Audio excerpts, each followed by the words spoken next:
नमस्कार विद्यार्थी मित्रांनो, ई सायन्स गुरुमध्ये तुमच्या सर्वांचं पुन्हा एकदा स्वागत आहे. आता लास्ट लेक्चरमध्ये आपण पेअर ऑफ स्ट्रेट लाईनची क्विक रिव्हिजन घेतली होती. त्याच्यामध्ये आपण पाहिलं होतं की कशा प्रकारचे क्वेश्चन्स, कोणत्या टाईपवरती क्वेश्चन्स परीक्षेला तुम्हाला येऊ शकतात. त्यातला पहिला पॉईंट आपण पाहिला होता नेचर ऑफ लाईन. मग त्या नेचर ऑफ लाईनवरती आज आपण काय करणार आहे, एमसीक्यूज कसे आलेले आहेत प्रिव्हियस इयरमध्ये ते एमसीक्यूज आपण आज पाहणार आहे. मग आता त्याच्यामध्ये जे 3 पॉईंट पाहिले होते सुरुवातीला, ते 3 पॉईंट आपण सुरुवातीला काय करूया, रिवाइज करूया. त्याच्यामध्ये आपण पाहिलं होतं की जर एच स्क्वेअर मायनस ए बीची व्हॅल्यू जर ग्रेटर दॅन 0 असेल तर त्या ठिकाणी ज्या काही लाईन्स असतील त्या लाईन्स रिअल अँड असतील. जर एच स्क्वेअर मायनस ए बीची व्हॅल्यू इक्वल्स टू 0 असेल तर ज्या काही लाईन्स असतील त्या लाईन्स रिअल अँड कशा असतील, पॅरलल असतील. आणि जर एच स्क्वेअर मायनस ए बीची व्हॅल्यू लेस दॅन 0 असेल तर त्या ठिकाणी त्या लाईन्स कशा असणार आहेत, इमॅजिनरी असणार आहेत. ह्या 3 पॉईंटवरती आज आपण काय पाहणार आहे, एक्झाम्पल्स पाहणार आहे. चला तर मग व्हिडिओला सुरुवात करूया. मग आता पहिलं एक्झाम्पल जर आपण पाहिलं तर पहा, पहिलं एक्झाम्पल काय, if a line represented by equation, एक आपल्याला पेअर ऑफ स्ट्रेट लाईनचं इक्वेशन दिलंय, पण हे इक्वेशन आर काय म्हणतायत, ते डिस्टिंक्ट आहे. आता डिस्टिंक्ट आहे म्हणल्यानंतर तुमच्या डोक्यात लगेच आलं पाहिजे की एच स्क्वेअर मायनस ए बीची व्हॅल्यू ग्रेटर दॅन 0. मग त्याच्यासाठी एच माहिती पाहिजे, ए माहिती पाहिजे, बी माहिती पाहिजे. बघा, एक्झाम मध्ये तुम्हाला लिहित बसायचं नाही, मी इथं समजावं म्हणून तुमच्यासाठी एकदा मी काय लिहितो, हे पेअर ऑफ स्ट्रेट लाईनचं इक्वेशन लिहितो. A x square plus 2hxy plus by square equals to 0. लक्षातच ठेवा, एक्स स्क्वेअरचा कोइफिशियंट असतो ए, एक्स वायचा कोइफिशियंट असतो ट्वाइस एच, आणि वाय स्क्वेअरचा कोइफिशियंट असतो बी. सो तुम्हाला डायरेक्ट कंपॅरिझन करायचं आहे. गिवन इक्वेशनमध्ये एक्स स्क्वेअरचा कोइफिशियंट आहे पी, सो ए म्हणजे काय असेल, पी. वाय स्क्वेअरचा कोइफिशियंट, वाय स्क्वेअरचा कोइफिशियंट आपण म्हणतो बी, सो तो किती दिलाय सध्या, -q. या ठिकाणी एक्स वायची टर्मच ॲब्सेंट आहे, सो एक्स वायची टर्मच ॲब्सेंट असेल तर ट्वाइस एच ची व्हॅल्यू 0, सो देअरफॉर एच ची व्हॅल्यू सुद्धा काय असेल, 0 असेल. आता त्यांनी स्वतःहून सांगितलंय की या लाईन डिस्टिंक्ट आहेत. मग जर डिस्टिंक्ट असतील तर आपल्याला माहिती आहे एच स्क्वेअर मायनस ए बी ग्रेटर दॅन 0. एच दिलाय 0, सो 0चा स्क्वेअर 0, मायनस ए आहे पी इंटू बी, बी किती आहे बघा, -q, ग्रेटर दॅन 0. सो हे मायनस इंटू मायनस प्लस होईल, 0 ॲड केला तरी काय फरक पडणार नाही. सो या ठिकाणी शिल्लक राहील P Q greater than 0. So हा ऑप्शन कुठे पहा, so P Q greater than 0 हा आपला पहिला ऑप्शन करेक्ट असणार आहे. नेक्स्ट क्वेश्चन पाहिला. नेक्स्ट क्वेश्चन सीईटी 2007 साली आलेला आहे, भरपूर जुन्या ह्याला आलेला आहे, पण क्वेश्चन इम्पॉर्टंट आहे. क्वेश्चन नीट समजून घ्या, बऱ्याच वेळेला इथं गडबड होते, आन्सर चुकू शकतं आपलं.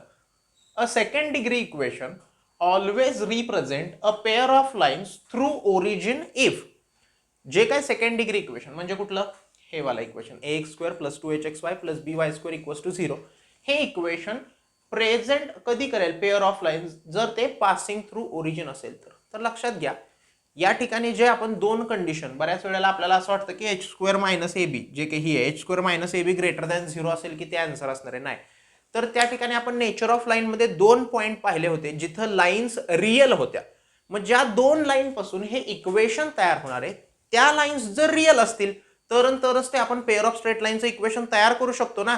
जर त्या लाईन इमॅजिनरी असतील तर त्याच्यापासून पेअर ऑफ स्ट्रेट लाईनचं इक्वेशन तयारच होणार नाहीये तुमचं. सो त्याच्यासाठी लाईन्स ह्या रिअल असणं गरजेचं आहे. मग त्या जर लाईन रिअल असतील तर रिअल 2 ठिकाणी होत्या. एक पहिल्या ठिकाणी म्हणजे जर तुमची H square minus A B ची व्हॅल्यू ग्रेटर दॅन 0 असेल, आणि दुसरी गोष्ट म्हणजे H square minus A B ची व्हॅल्यू इक्वल्स टू 0 असेल. याच 2 कंडिशनसाठी गिवन लाईन्स रिअल होत्या आपल्या, ऐक नाही. सो नीट जर बघितलं तर या ठिकाणी ऑप्शन मध्ये तुम्हाला हे दोन्ही सुद्धा मिक्स पाहिजे, म्हणजे एच स्क्वेअर मायनस ए बी ग्रेटर दॅन 0 पण पाहिजे आणि इक्वल्स टू 0 पण पाहिजे. मग असं पाहिलं तर आपला फक्त आणि फक्त पहिला ऑप्शन आहे ज्या ठिकाणी greater than and equals to 0 असणार आहे. सो स्ट्रेट फॉरवर्ड क्वेश्चन आहे, सॉल्व काहीच करायचं नाही आहे याच्यामध्ये.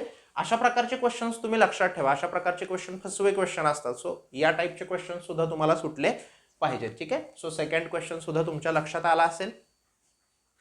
थर्ड क्वेश्चन पाहूया. थर्ड क्वेश्चन सीईटी 2019 साली आलेला आहे, ओके, लेटेस्ट आलेला आहे. If the lines represented by equation, एक आपल्याला इक्वेशन दिलेलं आहे आर कोइन्सिडेंट. आता कोइन्सिडेंट किंवा त्याला दुसरा ऑर शब्द मी सांगितला होता, पॅरलल सुद्धा वापरतील.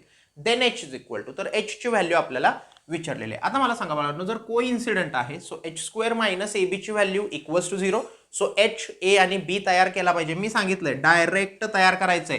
एक्स स्क्वेअरचा कोइफिशियंट असतो ए, सो ए दिलाय e raise to alpha. X वायचा कोइफिशियंट असतो ट्वाइस एच. बाळांनो इथं ट्वाइस एच ची व्हॅल्यूज ट्वाइस एच आहे, म्हणजे या ठिकाणी ट्वाइस एच ची व्हॅल्यूज ट्वाइस एच आहे. सो एच ची व्हॅल्यू सुद्धा मी एच म्हणूनच वापरणार आहे. आणि वाय स्क्वेअरचा कोइफिशियंट जो आहे त्याला आपण म्हणतो बी, सो आहे e raise to minus alpha. मग या ठिकाणी जर लाईन्स को इन्सिडेंट्स असतील सो त्या ठिकाणी आपण H square minus A B equals to काय घेणार आहे सांगा, 0 घेणार आहे. एच म्हणजे एचच आहे, सो एच स्क्वेअर तसंच मायनस ए आहे e raise to alpha into b आहे e raise to minus alpha equals to 0. आता हे सोडवण्यासाठी मी तुम्हाला सोडवून दाखवतो. एच स्क्वेअर मायनस हे ई रेस टू अल्फा तसंच. बाळांनो हे e raise to minus alpha एक नाही, त्याला आपण 1 upon e raise to alpha पण म्हणू शकतो की. ओके, रेस टू मायनस जर आपण डिनॉमिनेटरला घेतलं तर पॉवर प्लस होणार आहे. Equals to 0, so e raise to minus alpha, e raise to minus alpha cancel होईल. So H square minus 1 equals to 0 शिल्लक राहील. मग हे -1 जर तिकडं नेले तर काय होतील +1, so H square equals to 1 येईल. बोथ साईडचं स्क्वेअर रूट काढा. सो स्क्वेअर रूट काढल्यानंतर एचचं स्क्वेअर रूट एच असेल, बट कॉन्स्टंट टर्मचं स्क्वेअर रूट नेहमी कसं लिहायचं असतं, प्लस अँड मायनस मध्ये. सो एच ची व्हॅल्यू आली प्लस ऑर -1. सो या ठिकाणी आपला ऑप्शन नंबर कोणता करेक्ट असेल, सी करेक्ट असेल. नेक्स्ट क्वेश्चन पाहूया. नेक्स्ट क्वेश्चन सीईटी 2020 साली आलेला आहे. हा सुद्धा क्वेश्चन आपण म्हणू शकतो की तुम्ही जर नीट क्वेश्चन पाहिला नाही, नीट वाचला नाही क्वेश्चन, तर तुमचा आन्सर चुकू शकतं. क्वेश्चन काय दिलाय, if the equation A x square plus नीट वाचायचं एच एक्स वाय दिलंय, okay, plus b y square equals to 0 represent a pair of coincident line then. आता जर तुम्ही इथं वाचताना चुकी केली की इथं जर एच एक्स वाय दिले, तुम्ही चुकून 2hxy कन्सिडर केलं तर तुम्ही पटकन आन्सर लिहिणार H square is equal to A B. पण तसं नाहीये बाळांनो, इथं 2hxy नाही, म्हणजे हे स्टँडर्ड इक्वेशन नाहीये. हा, जर हे स्टँडर्ड इक्वेशन असतं ऑब्व्हियसली आपला ऑप्शन नंबर डी करेक्ट असता. सो या ठिकाणी आपण कम्पेअर करूया. कम्पेअर केल्यानंतर पहा ए ची व्हॅल्यू इक्वल्स टू एच आहे. आता ट्वाइस एच, एक्स वायचा कोइफिशियंट असतो ट्वाइस एच, सो या ठिकाणी ट्वाइस एच ची व्हॅल्यू मात्र एच दिलेले आहे. बरं, तुम्हाला इथं जर कन्फ्युजन होत असेल तर आपलं जे स्टँडर्ड इक्वेशन आहे त्यातले लेटर्स कॅपिटल माना सगळे. Twice H is equal to H, so capital H ची व्हॅल्यू असेल एच अपॉन 2 आणि कॅपिटल बी वाय स्क्वेअरचा कोइफिशियंट म्हणजे आपण कॅपिटल बी मानला. सो आता कोइन्सिडेंट आहेत, सो कोइन्सिडेंट आहेत म्हणल्यानंतर आपण H square minus A B ची व्हॅल्यू इक्वल्स टू काय घेणार आहे 0. आपण स्टँडर्ड इक्वेशन, आपलं स्टँडर्ड इक्वेशन आपण कॅपिटलमध्ये मानलंय, त्यांनी स्मॉलमध्ये दिलेलं आहे. ओके, सो आपण कॅपिटलमध्ये मानलंय, सो या ठिकाणी मी सगळे कॅपिटल लेटर्स वापरणार आहे. सो एच, कॅपिटल एच चीच व्हॅल्यू किती आहे बघा, एच अपॉन 2, पण याचा आहे स्क्वेअर मायनस ए म्हणजे स्मॉल ए आहे अँड बी ची व्हॅल्यू स्मॉल बी आहे इक्वल्स टू 0. सो स्क्वेअर केला तर इथं असेल एच स्क्वेअर अपॉन 4, हे मायनस ए बी तिकडं गेले तर काय होतील plus a b. So upon 4चं जर इंटू 4 केलं तर एच स्क्वेअरची व्हॅल्यू इक्वल्स टू काय येईल सांगा, 4ab आणि h square is equal to 4ab. हा जर आपण बघितला तर आपला ऑप्शन नंबर ए करेक्ट असणार आहे. सो नेहमी क्वेश्चन नीट रीड करत जावा, म्हणजे तुमचा आन्सर अजिबात चुकणार नाही. खूप सिंपल क्वेश्चन्स येतात, फक्त आपण क्वेश्चन वाचण्यात गडबड करायची नाही. आय होप आजच्या लेक्चरमध्ये जे काय आपण नेचर ऑफ लाईनवरचे क्वेश्चन्स घेतले ते क्वेश्चन्स तुमच्या लक्षात आले असतील. आता अशाच प्रकारचे क्वेश्चन्स तुम्ही काय करचाल, टेस्ट कोणतंही बुक वापरा सीईटीचं, त्या बुकमधून तुम्ही ते क्वेश्चन सॉल्व करा. जर एखादा क्वेश्चन अडला तर कमेंट सेक्शनमध्ये मला सांगा, तो क्वेश्चन आपण सॉल्व करून देण्याचा नक्कीच प्रयत्न करूया. बरं, एवढेच 4 क्वेश्चन प्रिव्हियस इयर्समध्ये तुम्हाला पडले होते. सो ते 4 क्वेश्चन्स कशा प्रकारचे पडले होते हे मी तुम्हाला सॉल्व करून दिलेले आहे. त्याचबरोबर तुम्ही जर आपल्या चॅनलवरती नवीन असाल तर आपल्या चॅनलला सबस्क्राईब करा, बेल आयकन प्रेस करा, म्हणजे अशाच प्रकारचे व्हिडिओज तुमच्यापर्यंत पोहोचत राहतील. Thank you friends.